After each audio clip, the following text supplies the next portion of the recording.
Hi. இன்றைக்கி டே 100 சக்ஸஸ்ஃபுல்லாக நம்ம வந்து 100 டேஸ் வந்து கம்ப்ளீட் பண்ணிட்டோம். 365 டேஸ் 365 மூவி சேலஞ்சில் 100th டேவை இன்றைக்கி நம்ம வந்து கம்ப்ளீட் பண்ணியிருக்கோம். அண்ட் வந்து பார்த்திங்கன்னா இன்னும் 265 டேஸ் வந்து ரிமைனிங் இருக்குது. ஸோ இது வந்து ஒரு ஃபஸ்ட்டு ஸ்டெப் மாதிரி தான் நம்ம பார்க்குறோம். So 3 months and 10 days full and full வந்து நம்ம டெய்லி ஒரு மூவி வந்து தேட்டரில் பார்த்துருக்கோம். சக்ஸஸ்ஃபுல்லாக வந்து எல்லா மூவியும் கம்ப்ளீட் பண்ணியிருக்கோம். ஸோ இன்னும் இருக்கிற அந்த 265 டேஸையும் நம்ம வந்து நல்லபடியாக கம்ப்ளீட் பண்ணோன்னு சொல்லிட்டு நம்புகிறோம். ஸோ அதுக்கு வந்து கண்டிப்பாக உங்களோட சப்போர்ட் வந்து தேவை. ஸோ சப்ஸ்கிரைப் பண்ணுங்கள் அண்ட் சப்போர்ட் பண்ணுங்கள்.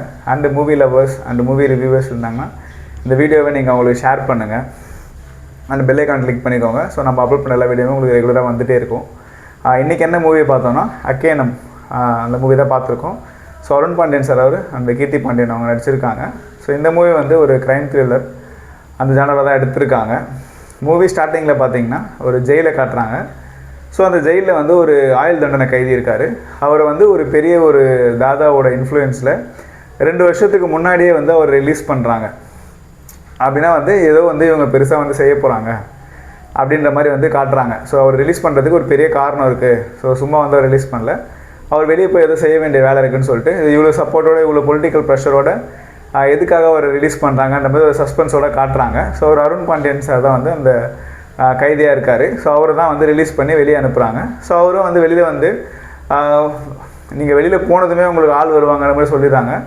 அதுக்கேற்ற மாதிரி அவரோட ஆளுங்க வந்து அவரை கைட் பண்ணுறாங்க. அங்கங்கே அவரை தங்க வைக்கிறாங்க, அவருக்கு தேவையானதெல்லாம் செஞ்சு கொடுக்குறாங்க.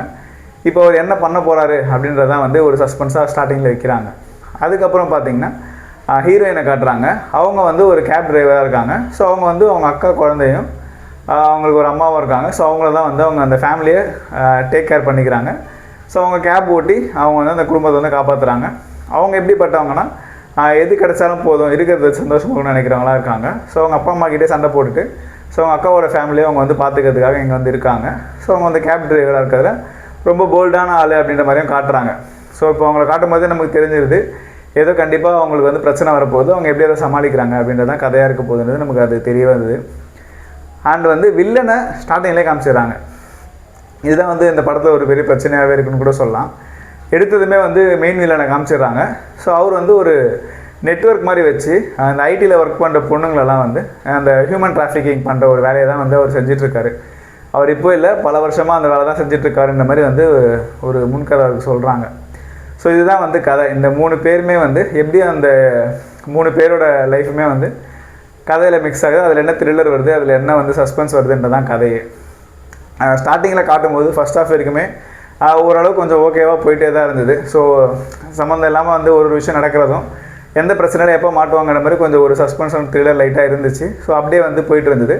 இன்டர்வலுக்கு முன்னாடி ஒரு பெரிய சம்பவம் நடந்துடும். ஸோ அதுக்கப்புறம் இது எப்படி ஹேண்டில் பண்ணுறாங்க அப்படின்றது ஒரு நல்ல ஒரு த்ரில்லர் இருக்கிற மாதிரி தான் காமிச்சாங்க.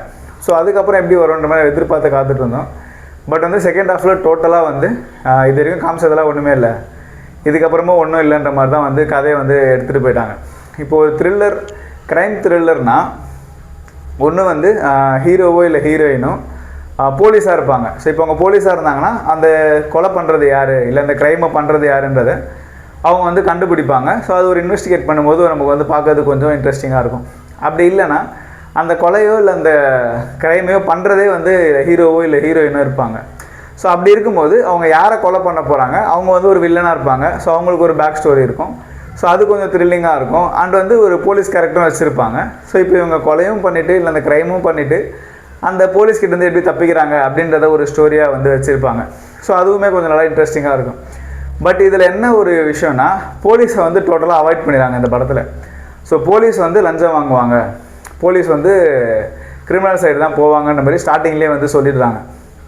ஸோ அதனால் வந்து இந்த படத்தில் போலீஸ்க்கு வந்து வேலையே கிடையாது. யாரை கொண்டாலுமே போலீஸ் வந்து எதுவுமே கேட்க மாட்டாங்க. இப்போ அருண் பாண்டியன் சார் ஜெயிலேருந்து ரிலீஸ் ஆகி வந்திருக்காருங்களா, அவர் வந்து வில்லனை தான் கொல்ல போகிறாருன்றதை கொஞ்சம் நேரத்துக்கு முன்னாடி வந்து சொல்லிடுறாங்க. ஸோ அதுக்கப்புறமும் அதுலேயும் ஒன்றும் பெருசாக வந்து சுவாரஸ்யமும் இல்லை. இப்போ ஹீரோயின் வந்து அவங்கள காட்டும் போது தெரியுது அவங்க கண்டிப்பாக ஏதோ ஒரு பிரச்சனையை வந்து இழுத்துட்டு வர போகிறாங்கன்னு சொல்லிட்டு. அதுக்கேற்ற மாதிரி எங்கே போகிற பிரச்சனையும் வந்து அவங்களுக்கே வந்து சேர்கிற மாதிரி அவங்களும் பிரச்சனையை தேடி போகிற மாதிரி அதுவுமே வந்து அப்படி நடந்துருது. ஸோ இப்போ யாரை கொன்னாலுமே ஒன்றும் பெருசாக வில்லனையும் காமிச்சிட்டாங்க, இவன் தான் வில்லன் தெரிஞ்சிருச்சு, இவனை கொல்ல போகிறாங்கன்றது தெரிஞ்சிருச்சு. ஸோ இவங்களும் இதில் இன்வால்வ்ன்றதும் நமக்கு தெரிஞ்சிருச்சு. ஸோ இதில் இன்ட்ரெஸ்டிங்காக எடுத்துகிட்டு போகிறதுக்கு எந்த ஒரு இன்ட்ரெஸ்டிங் ஃபேக்டருமே இல்லை. அண்ட் வந்து ஒரு அருண் பாண்டியன் சார்லாம் காட்டும் போது ஸோ இவர் கண்டிப்பாக பெரிய ஆளாக இருந்திருப்பார். இப்போ வெளியே போய் ஒரு பெரிய சம்பவம் பண்ண போகிறான்ச்சா ஒரு ஃபைட் சீன் கூட அவர் வைக்கல, எல்லாமே ஒரு அடி வாங்குற மாதிரி தான் வைக்கிறாங்க. ஸோ அவர் வந்து என்ன பண்ண போகிறாருன்னு நம்ம எதிர்பார்த்துக்காது தான், அதுவுமே வந்து ஏமாற்ற மாதிரி தான் போகுது. ஸோ வந்து ஒரு சஸ்பென்ஸ் த்ரில்லருக்கான நல்ல கதை இருந்தாலுமே ஸோ சரியாக வந்து அதை எடுத்துகிட்டு போகாமல் அங்கங்கே எப்போ வந்து சஸ்பென்ஸ் ஓப்பன் பண்ணணும், எப்போ சஸ்பென்ஸ் வைக்கணும்னு தெரியாமல் ரொம்ப வந்து பிளெயினாகவே எடுத்துகிட்டு போயிட்டுருக்காங்க. அண்ட் வந்து ஃப்ளாஷ்பேக்கு, அந்த ஃப்ளாஷ்பேக் வந்து எதுக்காக வச்சுருக்காங்கன்னே தெரில. அந்த ஃப்ளாஷ்பேக் முடிஞ்சதுமே கதையை கூட முடிச்சிருக்கலாம். அதுக்கப்புறம் கிளைமேக்ஸ் ஃபைட்டுன்னு ஒன்று தேவையில்லாமல் வந்து ஒரு ஃபைட்டும் வச்சுருக்காங்க. அதெல்லாம் வந்து வாண்டடாக வந்து கிளைமேக்ஸ் வச்சே ஆகணும் அப்படின்ற மாதிரி தான் வச்சுருக்காங்க. ஏன்னா வந்து இவர் அருண் பண்ண சார் வில்லனை கொள்றதுக்கு ஸ்ட்ரெயிட்டாக ஒரு சான்ஸ் கிடைக்கும். டேரெக்டாக அங்கேயே கொண்டு வந்தாங்கன்னா ஃப்ளாஷ்பேக்கே ஓப்பன் பண்ணிக்க தேவையில்ல, படம் அங்கேயே முடிஞ்சிருக்கும். ஸோ அந்த படத்தை அங்கேருந்து இழுத்துட்டு வந்து தேவையில்லாமல் ஒரு கிளைமேக்ஸ் ஃபைட் வச்சு அப்படி தான் முடிச்சிருக்காங்க. ஸோ இது வந்து ரொம்ப ரொம்ப ஆவரேஜான ஒரு த்ரில்லர் மூவி தான். ஸோ ஆல்ரெடி நீங்கள் பார்த்துருந்தீங்கன்னா டெக்னிக்கல் ரேட்டிங் தெரியுங்கிறத கீழே கமெண்ட்டில் சொல்லுங்கள். பாய்.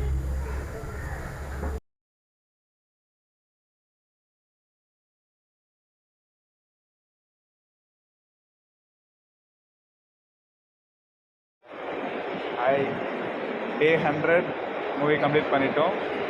மூவி நேம் அக்கேனம், விஆர் மாலில் தான் பார்த்துருக்கோம். 12:25 ஷோ சக்ஸஸ்ஃபுல்லாக வந்து 100 days கம்ப்ளீட் பண்ணிட்டோம்.